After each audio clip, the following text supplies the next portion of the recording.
So two engineering students walk into a bar, and to the outside world they look the same. They go to the same school, wear the same leather jacket, and have the same confident gait in their walk. They order the same beer, ask for the same level of heat on their chicken wings, and make the same sorts of awkward jokes in an effort to get a smile out of the waitress. They look the same in every way except for one very big difference. One has the letters Mech-Eng on his sleeve, while the other one has Chem-Eng. And who knew that this one difference could shape so dramatically how they saw the world?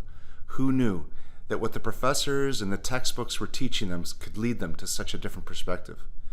Now, this wasn't a political difference or a religious one. This was more about their ability to influence the application of science in the world of manufacturing.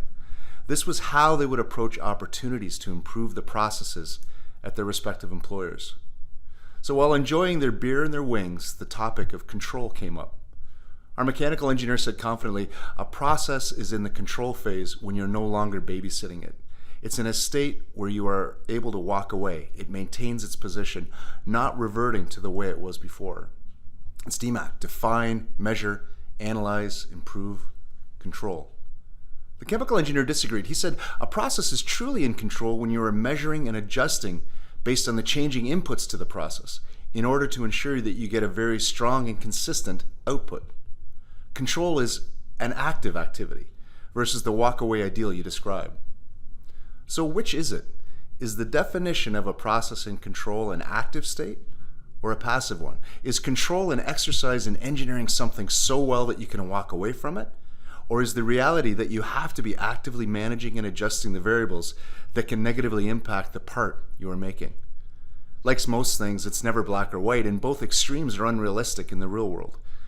To me, the need for active management versus passive management comes down to how quickly and how significantly the process inputs are changing.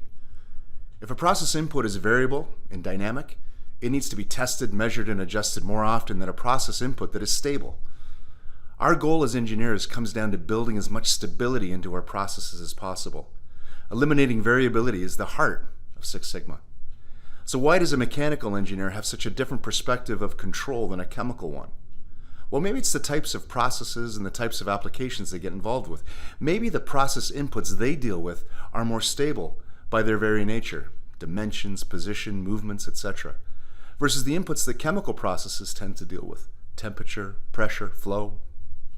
Maybe in a manufacturing environment, most of the processes are mechanical in nature versus chemical. But here's the problem. Every plant has a combination of both the mechanical, set and forget processes, well engineered, together with the chemical, constantly monitoring and adjusting processes. And therefore, applying the same mentality to both types of processes can be both wasteful as well as putting the plant's OEE at risk.